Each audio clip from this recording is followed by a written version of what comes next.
Okay, so earlier I had you guys start off where I talked about how I wanted you to start with the story On Sea Turtle Patrol. And we went over our retelling and how you retell. You talk about the who, the what, but, and how. There was also a video that went with this that I wanted you guys to see. And then we'll talk a little bit more towards the end.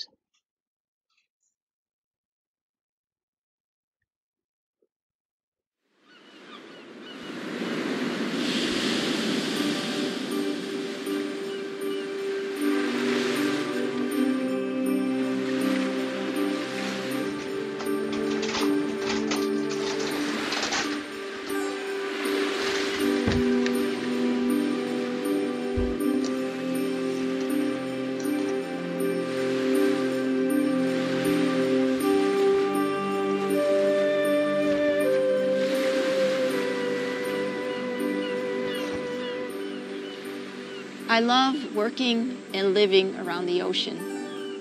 The sound of the surf, looking out into the ocean, I can't imagine being anywhere else. I am Dr. Donna Shaver, and I lead the Kemps Ridley Sea Turtle Recovery Project here at Padre Isle National Seashore.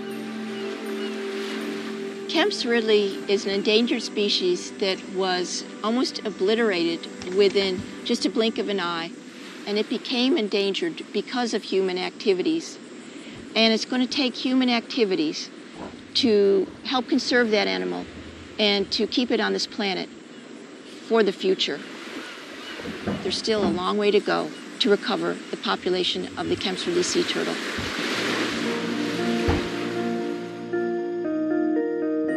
There was a film that was made in 1947 that showed an estimated 40,000 Kemps Ridleys nesting at Rancho Nuevo on just one day.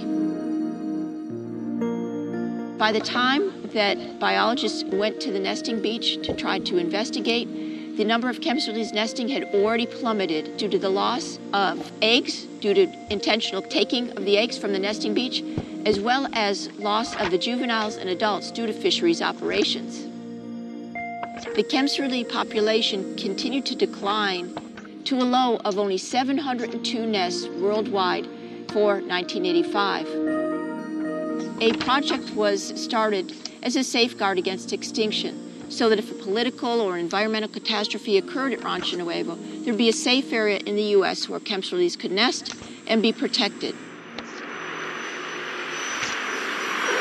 From 1978 to 1988, 22,507 Kemps Ridley sea turtle eggs were brought to Padre Isle National Seashore for incubation in an attempt to establish a secondary nesting colony, because Kemps Ridley is a native nester to South Texas. What we tried to do was to imprint the turtles to Padre Isle National Seashore. The hatchlings were released on the beach, allowed to crawl into the surf, where they were recaptured using aquarium dip nets.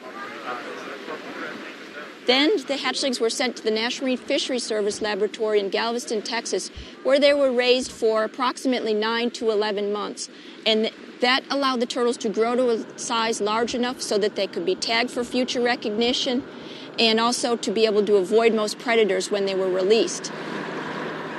And that's a big turtle. It's about 3 feet long. And it took a full 10 years before we found our first confirmed returnee from that project. And it was an extremely happy day. Look at her. We knew that these turtles were from the project because they had on them living tags. A living tag is like a skin graft where there was a piece of the bottom shell taken out, a piece of the top shell, and that small plug from the bottom shell was glued into the surrounding shell surface on the top, providing a permanent light identification marker on the darker background of the top shell.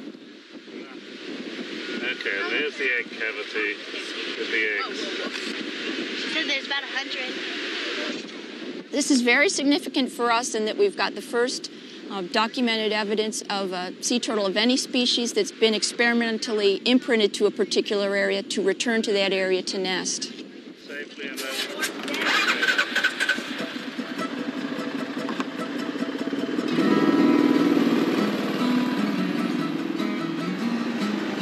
Oh, I love this job.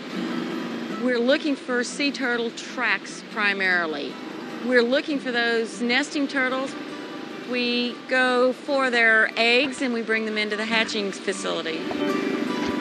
We got 6 nests my first year, and now to get a day when we get 19 in one day is just, it's so exciting. I can't tell you how much it means.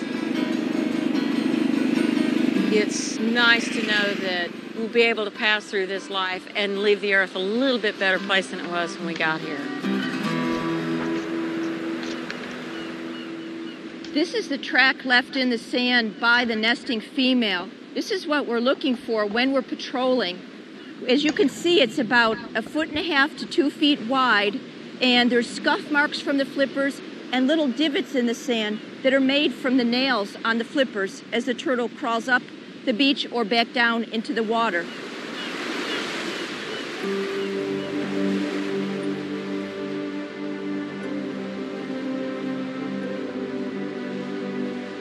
Nesting Kemps Ridley sea turtles are only on the beach for about 45 minutes. She lays the eggs. They come out in 1 or 2 or 3 at a time. They provide no maternal care for their eggs and don't return to the nest site. When the turtle is done, she will cover that nest cavity and she returns to the sea. It's very important that you watch carefully for nesting Kemps Ridley turtles. They are very slow and they can't move to avoid an approaching vehicle. This is a species that's been around for 4 million years. I feel like we've got an obligation to try to bring this species back so that it can be enjoyed by future generations.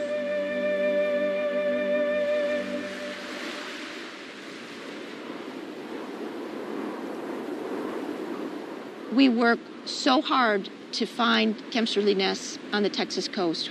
Sometimes, despite hours of digging and of probing, we're unable to find the nest and protect those eggs. So, when possible, we call in the expert sniffer, my Cairn Terrier Ridley, who we've trained to aid with nest detection. Find the nest, Ridley. When we bring Ridley to a site, he aggressively sniffs on the beach, trying to find where that nest is located, and he really enjoys doing this. Find that nest, Ridley. Where's that nest? And the little dog, we could have spent 5 hours probing and digging, bring him in, and within a matter of just minutes, he locates the nest. Where's the nest? Oh, good boy, Ridley. You found it. You found it. Oh, good boy. The eggs are collected from all of the nests that we find on the Texas coast and brought in for protected incubation. The incubation temperature determines whether the turtles will be male or female. Warmer temperatures produce females, cooler temperatures males. We try to hatch mostly females so that they'll have a better chance of reproduction in the wild.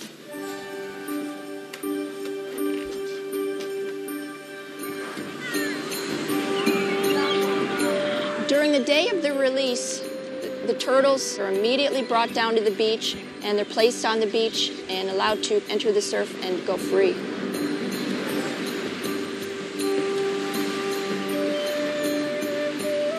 These animals are pretty primitive animals and basically are working on instinct right now. Smelling the salt air, hearing the waves probably, and just making a mad dash towards the water to try to get in there as quickly as they can.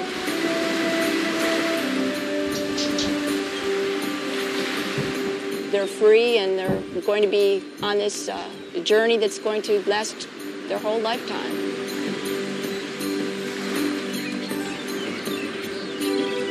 After many years of hard work by many people, both in Mexico and the United States, the Kemps Ridley population is increasing. For the future, we're going to have to continue our very hard work. This is an endangered species success story in the making.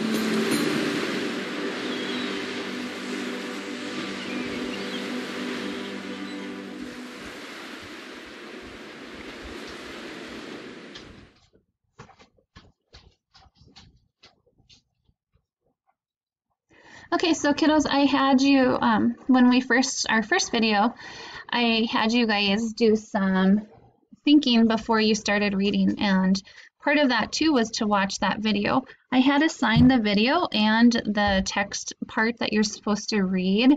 I had assigned that to you on our HMH site or our Into Reading site. However, if you aren't having a lot of access to that or having any trouble finding access to your HMH site, because I know some of you are working on some older Kindles and different things, and that might not work very well for you. So that's why I decided to post the video and a couple more of these things.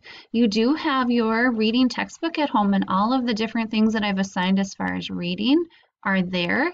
And you can also do the things that I've asked as far as the writing and answering of questions. All of that is in your textbook also. So you can find that all right there, and you could just send me photos of that when it's finished. Of course, if you do it on the HMH site, I have access to that, and I get to see that you've done it right away, and I get to see your answers right away. So here, kiddos, after you had seen the video and we're done reading our story on Sea Turtle Patrol, you have some respond to selection questions. I know it says collaborative discussion, and I know in class we normally do that. However, we're not going to be able to do the collaborative part right now since you're at home and we're all apart from each other. But I want you to go back, if you need to go back and reread these pages to answer the questions, to type in your answers on the HMH site. Absolutely do that. If you'd rather answer it in your book and then send me a picture of it, you can also do that. So this is what the collaborative discussion page that I wanted you to work on after you finish reading on Sea Turtle Patrol, and after you had finished watching the video about saving Kemps Ridley sea turtle. I'll make a couple more videos this week with our reading series, but I just wanted to get started off with the first couple for you this week, so that we'd have a little intro into what we're reading. Like I said again, we're not going to be doing spelling or grammar or vocabulary this week on Spelling City, but next week we will have a spelling list again, and I'll have some activities for you to do on Spelling City. Anyway, hope you're having an awesome Tuesday, kiddos. I miss you all.